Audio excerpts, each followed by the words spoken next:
ప్రధానమంత్రి నరేంద్ర మోడీ కేబినెట్ భేటీ నిర్వహిస్తున్నారు. భారత్పై సుంకాలు భారీగా పెంచుతూ పోతున్న మోడీని కట్టడి చేసే వ్యూహాల్లో భాగంగా మోడీ కేబినెట్ కీలక నిర్ణయాలు తీసుకున్నట్లు తెలుస్తోంది.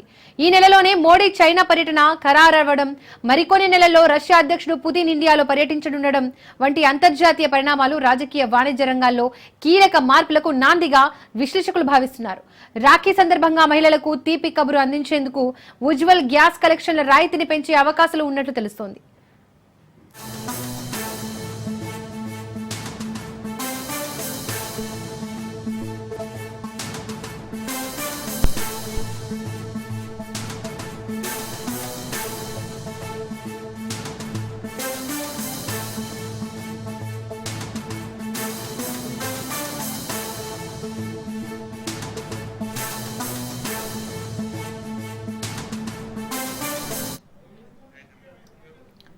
ప్రధానమంత్రి నరేంద్ర మోడీ కేబినెట్ భేటీ నిర్వహిస్తున్నారు. భారత్పై సుంకాలు భారీగా పెంచుతూ పోతున్న మోడీని కట్టడి చేసే వ్యూహాల్లో భాగంగా మోడీ కేబినెట్ కీలక నిర్ణయాలు తీసుకున్నట్టు తెలుస్తోంది. ఈ నెలలోనే మోడీ చైనా పర్యటన ఖరారవ్వడం, మరికొన్ని నెలల్లో రష్యా అధ్యక్షుడు పుతిన్ ఇండియాలో పర్యటించనుండడం వంటి అంతర్జాతీయ పరిణామాలు రాజకీయ వాణిజ్య రంగాల్లో కీలక మార్పులకు నాందిగా విశ్లేషకులు భావిస్తున్నారు.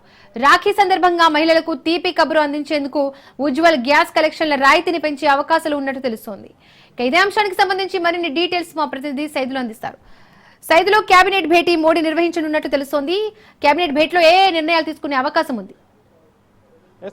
అత్యవసర కేబినెట్ సమావేశం ప్రధాని నరేంద్ర మోడీ ఆధ్వర్యంలో కొనసాగుతుంది. అయితే ఈ యొక్క కేబినెట్ సమావేశం అత్యవసరంగా ఎందుకు ఏర్పాటు చేయాల్సి వచ్చిందంటే, ముఖ్యంగా ఈ యొక్క భారత్కి సంబంధించి అమెరికా విధించినటువంటి సుంకాలు ఏదైతే ఉన్నాయో దానిపైన దేనిపైన ప్రభావం పడే అవకాశం ఉంది ముఖ్యంగా అనే దానిపైన కూడా చర్చిస్తున్నారు. ఎందుకంటే ఇప్పటికే 25% సుంకాలు విధిస్తున్నట్టుగా కూడా గతంలో ప్రధాని మన అమెరికా అధ్యక్షుడు డొనాల్డ్ ట్రంప్ ప్రకటన చేశారు. కాబట్టి అది నిన్నటి నుంచి అమల్లోకి వస్తుంది. ఇక మిగిలిన 25% ఏదైతే ఉందో అది ఆగస్టు 27 నుంచి కూడా అమల్లోకి రానుంది. సో భారత్ పైన విధించినటువంటి సుంకాలకు సంబంధించి ఇక 50% సుంకాలు అమెరికా విధించడంతో సో దాని ప్రభావం ఏ విధంగా ఉండబోతుంది, ఏంటి, దాన్ని ఎలా ఎదుర్కోవాలన్న దానిపైన కూడా అత్యవసర కేబినెట్ సమావేశం ప్రధాని నరేంద్ర మోడీ ఆధ్వర్యంలో ఢిల్లీలో కొనసాగుతుంది. ఇదే అంశంపైన కూడా చర్చించే అవకాశం కనిపిస్తుంది.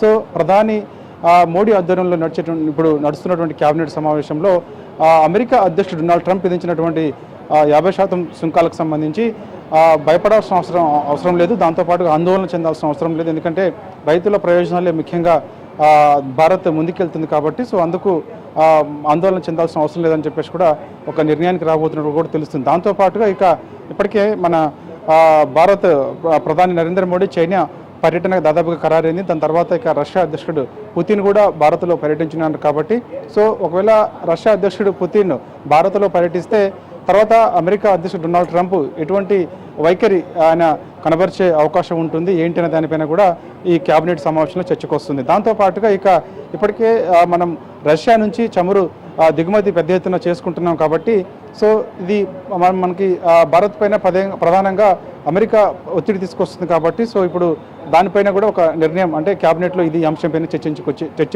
జరిగే అవకాశం ఉంది. ఎందుకంటే రష్యాతోటి మన ఒప్పందం చమురు దిగుమతులకు సంబంధించి ఒప్పందం చేసుకున్నాం. కాబట్టి అది ఒప్పందం రద్దు చేసుకోవాలనేది ప్రధానంగా అమెరికా పదే భారత్ పైన ఒత్తిడి తెస్తుంది. కాబట్టి సో ఎట్టి పరిస్థితుల్లో కూడా ఈ విషయం పైన తలొగ్గే ప్రసక్తి లేదని చెప్పేసి కూడా భారత్ ఒక నిర్ణయానికి రాబోతుంది. దానిలో భాగంగానే ఈ యొక్క కేబినెట్ సమావేశాలను కూడా ఇది చర్చ జరిగే అవకాశం కనిపిస్తుంది.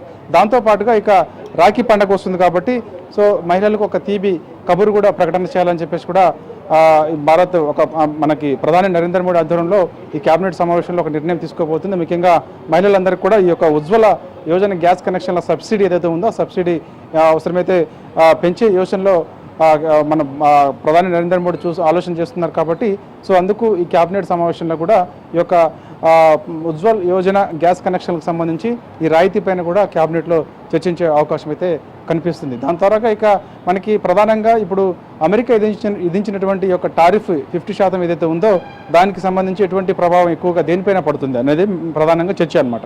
సో అది ఆ అంశాలపైన చర్చించిన తర్వాత నష్టము ఎంత జరుగుతుంది, ఆ నష్టాన్ని మనం ఏ విధంగా పూడ్చుకోవాలి ఏంటనే దానిపైన కూడా ప్రధానంగా ఈ యొక్క క్యాబినెట్లో చర్చకు వచ్చే అవకాశం కనిపిస్తుంది. సో ప్రస్తుతం అయితే క్యాబినెట్ సమావేశంలో భాగంగా ఈ అంశాలన్నిటిపైన కూడా చర్చిస్తున్నారు. సో అధికారికంగా తర్వాత మనకి మీడియా సమావేశం కూడా ఉండే అవకాశం కనిపిస్తుంది. ఆ క్యాబినెట్ సమావేశం తీసుకున్నటువంటి నిర్ణయాలు ఏంటి, భారత్ ఏ విధంగా ముందుకెళ్తుంది, అమెరికా విధించినటువంటి టారిఫ్ 50% సంబంధించి ఏ విధంగా ముందుకెళ్ళాలి, దాని తర్వాత ఇక మన ప్రధానంగా ఈ యొక్క చైనా పర్యటనకు సంబంధించి కూడా అధికారిక ప్రకటన, దాని తర్వాత రష్యా అధ్యక్షుడు పుతిన్ భారత్లో పర్యటిస్తున్నప్పుడు మనం ఎటువంటి ఒప్పందాలు మరోసారి మనం రష్యాతో చేసుకోబోతున్నాం ఏంటనే విషయాలపైన కూడా ప్రధానంగా చర్చ జరిగే అవకాశం కనిపిస్తుంది ఈ యొక్క క్యాబినెట్ సమావేశంలో. Right Saidulu, thank you.